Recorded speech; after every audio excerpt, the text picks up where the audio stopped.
One of the best aspects about Monster Hunter is the sheer variety of ways to play the game. This is all thanks to the various weapons and the sheer amount of builds or sets that you can create. So I'm Darcblade with an Anti-Alatreon build for the hammer in Monster Hunter World Iceborne.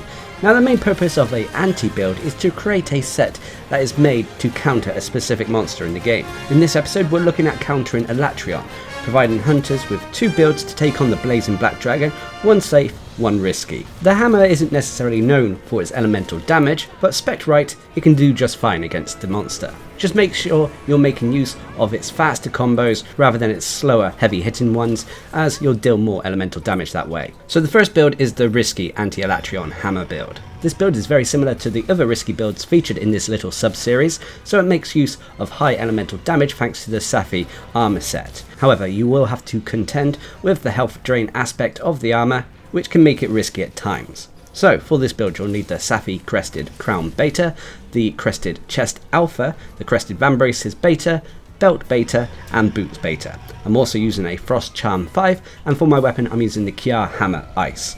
This has a health regen augmentation to counter the health drain slightly, as well as an elemental up augmentation. Of course, if you didn't want to use an ice weapon, you can swap this out for pretty much any of the Kiar weapons, but remember to swap the charm to match whatever new element you are using as well. As for the specialist tools, these are down to personal preference. Now when it comes to the jewels, you've got a fair few to play around with. Firstly, I've gone for a Frost Jewel to max out the ice attack skill. Of course, if you were using a different element, you'd replace this to match whatever new element you were using.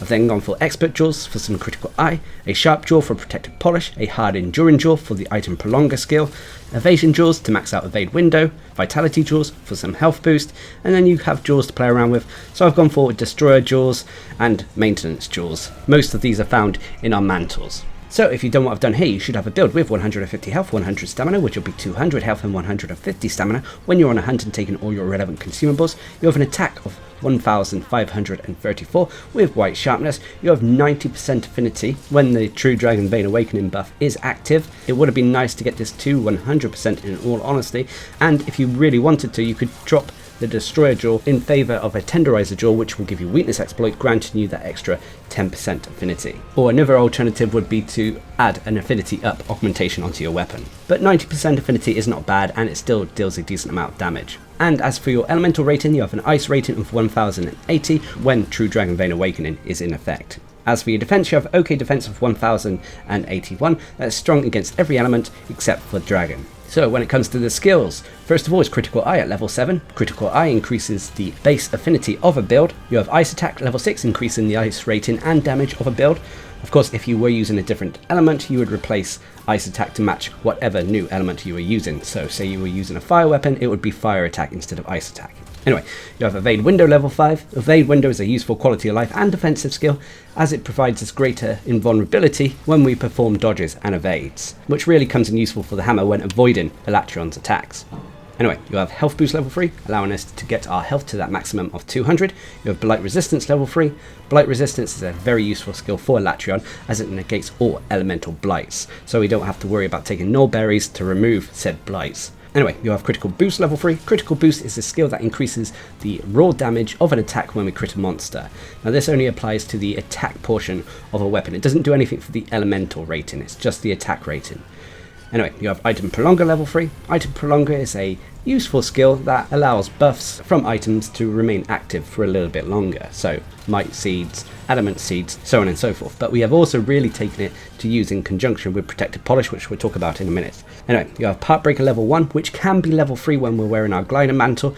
Part Breaker allows us to break monster body parts more easily, so always remember to wear your Glider Mantle when you're attacking Alatreon's horns. Anyway, you have Protective Polish level 1. Protective Polish is a wonderful little skill that allows us to put a protective coating over our sharpness gauge, preventing any sharpness loss for its moderation of time after we sharpen our weapon. And this also works in conjunction with Item Prolonger, allowing that protective polish to last a little bit longer. Anyway, next up you have Critical Element level 1. Critical Element is like Critical Boost, but for the elemental portion of an attack. So when we attack a monster and it crits, the elemental damage of our attack will be increased. And then finally, you'll have Tool Specialist when we're wearing our mantles, reducing the cooldown on our specialist tools, so we can potentially use them more often. Anyway, as for the set bonus, you only have one, which is Safi Jiva's Seal, True Dragon Vein Awakening. A great offensive set bonus that provides us an extra 40% base affinity, 150 elemental rating and 120 element rating when our weapon is drawn. However, there is a major downside. With each swing of our weapon, it will drain a small portion of health. However, should you be constantly attacking a monster and don't get hit in between, the health drained by the True Dragon Vein Awakening will be healed. So it's a risk-reward set bonus. This can be alleviated slightly with the health regen augmentation as well. But anyway, that is the risky Anti-Alatreon hammer build I'd recommend. But of course, it comes with obvious pros and cons. Biggest pro is its high elemental damage. Thanks to using maxed out Ice Attack, Critical Eye, combined with True Dragon's Vein Awakening and more, it means we're going to dish out a lot of damage to Alatreon, meaning that we can easily power him down. On top of that, the other pro for this build is Evade Window. The hammer doesn't really have many defensive options. Its main defense is, well, dodging out of the way. And with Evade Window maxed out, it means that we can pretty much avoid every single one of Alatreon's attack by rolling through them, bar Alatreon's ultimate. And the other pro is, of course, True Dragon Vein's Awakening itself, giving us a ton of offensive skills to make hunts go a little bit more quickly. But of course there are cons. The two major cons for this build include the True Dragon Vein Awakening's health drain, which can be compensated with the health regen augmentation, as well as if you're playing careful and don't get hit too often. And the other con is, unfortunately, the weapon we're using only has a small portion of white sharpness with this build, and whilst this is alleviated with Protected Polish and Item Prolonger, it means that we're going to have to sharpen a few times during prolonged hunts. But regardless, this is an efficient build to take on Alatreon if you can stand the health drain and the other risky aspects this build comes with. This can power down the monster, break its horns, and successfully complete the hunt. But anyway, let's move on to the next build, which is the safe Anti-Alatreon hammer build. This is a little bit of a unique all-rounder build, not specialising in doing extreme amounts of DPS, but instead providing hunters with tons of quality of life skills, whilst at the same time still providing you at least enough DPS to finish the hunt. So for this build you'll need the Tentacle Cowl Gamma, the Tentacle Cloak Gamma, the Tentacle Gloves Gamma, Tentacle Coil Gamma, and the Brachydium Greaves Beta. I'm also using a Master's Charm 4, and for my weapon I'm using the Space Lord Super 8. This has an elemental up augmentation and then an augmentation of your choice, to which I've gone for a defense increase augmentation. Normally I'd say you can switch to other weapons, but water attack is kind of built into this armor set, so we kind of have to go for a water weapon. But it means that we can at least deal elemental damage to Alatreon regardless of what form it's in. Anyway, as for the specialist tools, these are down to personal preference. So for the jaws, we got a few to play around with. First of all, I've gone for Stream Jaws to max out the water attack skill.